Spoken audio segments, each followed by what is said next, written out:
রুই মাছের chilli fish. Chilli fish সাধারণত সামুদ্রিক মাছ দিয়েই বানানো হয়ে থাকে, যেহেতু সামুদ্রিক মাছে কাঁটা একেবারেই থাকে না বললেই চলে।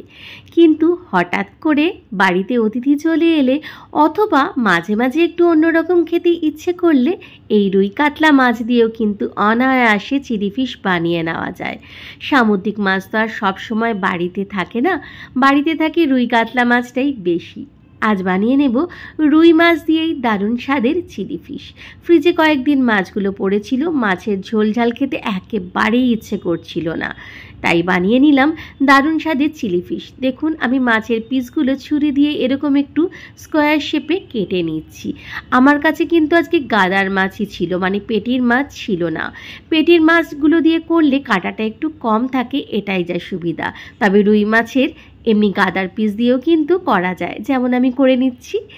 এইভাবে সব স্কোয়ার শেপে আমি মাছগুলো টুকরো টুকরো করে কেটে নিয়েছি। তারপর আমি ভিনিগার এইভাবে মাখিয়ে রেখে দেব আধ ঘন্টার জন্য। আধ ঘন্টা এইভাবে ভিনিগারে রাখলে মাছের যে একটা উগ্র আষ্টে গন্ধ আছে সেটা একেবারেই চলে যায়।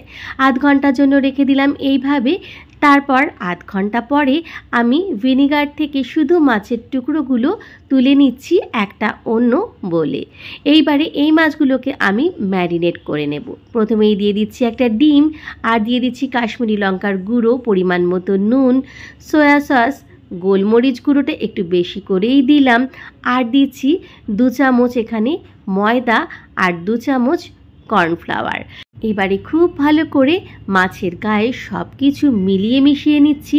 খুব ভালো করে ম্যারিনেট করে আমি রেখে দেব আরও 15 মিনিট থেকে আধ ঘন্টার জন্য।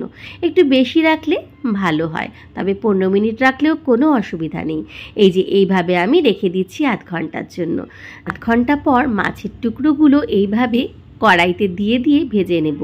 আমি এখানে সাদা তেলের ব্যবহার করেছি। একটা একটা টুকরো এইভাবে তুলে দিয়ে দিচ্ছি। গ্যাসের ফ্লেমটা কিন্তু অবশ্যই হাইতে রেখেছি। এই সময় হাইতে রেখে খুব ভালো করে লাল লাল করে মাছের দুটো দিকই ভালো করে ভেজে নেব। তবে প্রথমে একটা দিক কিছুক্ষণ হতে দেব, ততক্ষণ কিন্তু খুন্তি দিয়ে কোনো রকম নাড়াচাড়া করব না। একটা দিক লাল হয়ে গেলেই অপর দিকটা তারপর উল্টে দিয়ে খুব ভালো করে লাল লাল করে এই যে সব ভেজে নিয়েছি। এইবারে চলে যাব মূল রান্নায়। ওইখান থেকে আমি তেল অনেকটা কমিয়ে নিয়েছি। তারপরে দিয়ে দিলাম তেলের মধ্যে আদা আর রসুন কুচি। এখানে রসুনটা একটু বেশি আছে, আদাটা কম আছে। প্রায় এখানে 20-25টা টুকরো রসুনের কোয়া আমি নিয়েছি। একটু আদা রসুনটা নেড়ে চেড়ে নিয়েই এর মধ্যে দিয়ে দিচ্ছি ছোট করে কাটা কাঁচা লঙ্কা, স্কোয়ার করে কাটা ক্যাপসিকাম আর টমেটো, সাথে দিচ্ছে স্কোয়ার করে কাটা এখানে পেঁয়াজও। সব কিছু খুব ভালো করে হাই ফ্লেমে একটুক্ষণ ধরে নেড়ে চেড়ে নেব। খুব বেশিক্ষণ নাড়াচাড়া করার দরকার নেই, 2 থেকে 3 মিনিট একটুখানি নেড়ে চেড়ে নিয়ে তারপরে এর মধ্যে দিয়ে দেব এক একটা সস। যেহেতু এটা চাইনিজ রান্না, সস তো থাকবেই, সস না হলে একেবারেই চলবে না। তার আগে দিয়ে দিলাম সামান্য পরিমাণে একটু কাশ্মীরি লঙ্কার গুঁড়ো আর একটুখানি নুন।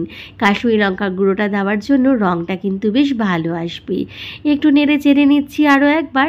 তারপর এর মধ্যে দিয়ে দিচ্ছি একে একে রেড চিলি সস, আর দিয়ে দিচ্ছি টমেটো সস, এরপর দিয়ে দিচ্ছি বেশ কিছুটা সয়া সস। ব্যাস, আর কিছু সসের ব্যবহার করব না। সাথে দিয়ে দিচ্ছি গোলমরিচ গুঁড়ো। আমি গোটা গোলমরিচ গুঁড়ো করেই ব্যবহার করতে ভালোবাসি। দিয়ে দিচ্ছি পরিমাণ মতো একটুখানি চিনি। যেহেতু এটা একটু নোনতা নোনতা হবে আর টমেটোর ব্যবহার করা হয়েছে, অনেক রকম সসের ব্যবহার করা হয়েছে, তাই চিনিটা দিলে কিন্তু টেস্টটা বেশ ব্যালেন্স হয়ে যায়। তবে চিনির পরিবর্তে এক্ষেত্রে মধুও ব্যবহার করতে পারেন। একটু সসগুলো নাড়াচাড়া করেই এর মধ্যে ভেজে রাখা মাছগুলো দিয়ে এবার মাছগুলো সসের মধ্যে খুব ভালো করে কোট করে নিচ্ছি, যাতে সব টুকরোর গায়ে সমানভাবে সসটা সুন্দরভাবে লেগে যায়।